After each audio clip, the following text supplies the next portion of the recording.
വയനാട്ടിലെ മുണ്ടക്കൈ ചുരൽമല ദുരന്തബാധിതർക്കുള്ള ആദ്യഘട്ട വീടുകളുടെ നറുക്കെടുപ്പ് നടക്കുന്നു. ദുരന്തത്തിൽ എല്ലാം നഷ്ടപ്പെട്ട 178 കുടുംബങ്ങൾക്കുള്ള വീടുകളാണ് ഒന്നാം ഘട്ടത്തിൽ കൈമാറുന്നത്. നറുക്കെടുപ്പിനോട് അനുബന്ധിച്ച് വീടുമായി ബന്ധപ്പെട്ട രേഖകളും കൈമാറിയിട്ടുണ്ട്. എം കമൽ തയ്യാറാക്കിയ റിപ്പോർട്ടിലേക്ക്.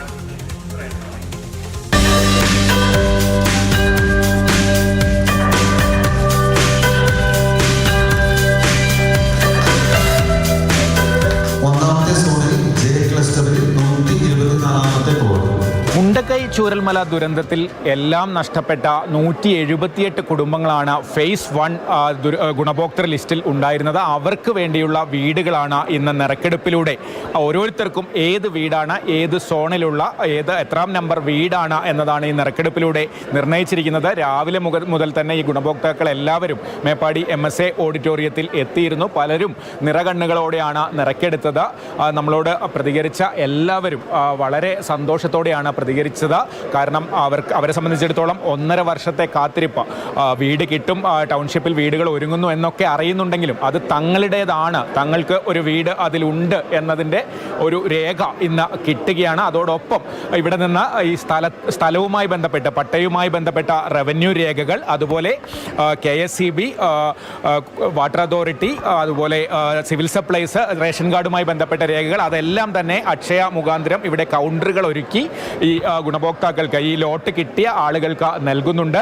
ഓരോരുത്തർക്കും അതൊക്കെ ഇവിടെ നിന്ന് തന്നെ അപേക്ഷകൾ നൽകാനുള്ള സൗകര്യവും ഒക്കെ ഒരുക്കിയിട്ടുണ്ട്. മറ്റൊരു പ്രധാനപ്പെട്ട പ്രഖ്യാപനം ഇന്ന് വേദിയിൽ നടത്തിയത് ഈ സംരംഭങ്ങൾ, ഈ പ്രദേശത്തുണ്ടായിരുന്ന സംരംഭകർക്കുള്ള നഷ്ടപരിഹാരം കൂടി ഇന്നത്തെ മന്ത്രിസഭ അംഗീകരിച്ചിരിക്കുന്നു എന്നുള്ളതാണ്. അതിലും ഒരുപാട് പേർ സന്തോഷം രേഖപ്പെടുത്തുന്നുണ്ട്. ഇരട്ടി മധുരം തന്ന പോലെയാണ് ഇപ്പോൾ സർക്കാർ നിന്നാൾ വായട്ടെ. നമ്മൾ പ്രതീക്ഷിച്ച പോലെ തന്നെ പ്രതീക്ഷിച്ച സ്ഥലത്ത് തന്നെ കിട്ടി. അതിന് ഭയങ്കര ഒരുപാട് സന്തോഷമായി. ഇതിൽ ഏലിൽ തന്നെ കിട്ടി, സന്തോഷമായി. എല്ലാം നഷ്ടപ്പെട്ട് നമുക്കൊരു സർക്കാരിന് നന്ദി. KSEB, അതുപോലെ വാട്ടർ അതോറിറ്റീൻ്റെ അത്, അതേപോലെ സിവിൽ സപ്ലൈസ്, പട്ടയവും കിട്ടും. പട്ടയം വേദിയിൽ വെച്ചിട്ട് കിട്ടും. എന്തായാലും ഈ ദുരന്ത ബാധിതരെ സംബന്ധിച്ച് അവരുടെ ഈ ദുരന്തത്തിന് ശേഷം ഉള്ള ഏറ്റവും ആശ്വാസകരമായ ഒരു ദിവസമാണ് ഇന്ന് പിന്നിടുന്നത്. കാരണം അവരെ സംബന്ധിച്ച് അവർക്ക് ടൗൺഷിപ്പിൽ ഒരു വീടുണ്ട്, ആ വീട് ഏതെന്ന് മനസ്സിലായ ദിവസം എല്ലാവരും വളരെ സന്തോഷത്തോടെ വീടുമായി ബന്ധപ്പെട്ട രേഖകളടക്കം ഇവിടെ നിന്ന് അതിനുള്ള അപേക്ഷകൾ നൽകി രേഖകൾ കൈപ്പറ്റിയൊക്കെയാണ് മടങ്ങുന്നത്. മറ്റൊന്ന്, ഈ വീടിൻ്റെ രജിസ്ട്രേഷനും മറ്റുമായി ബന്ധപ്പെട്ട എല്ലാ സർക്കാർ ഫീസുകളും ഇവർക്ക് ഗവൺമെൻറ് ഒഴിവാക്കി കൊടുത്തിട്ടുണ്ട്. അതോടൊപ്പം ആദ്യത്തെ 3 മാസം KSEBയുടെ ബില്ലും വെള്ളക്കരവും ഉൾപ്പെടെയുള്ള ഒരു പേയ്മെൻറ്റും ഉണ്ടാകില്ല എന്നും സർക്കാർ അറിയിച്ചിട്ടുണ്ട്. കമൽ, മാതൃഭൂമി.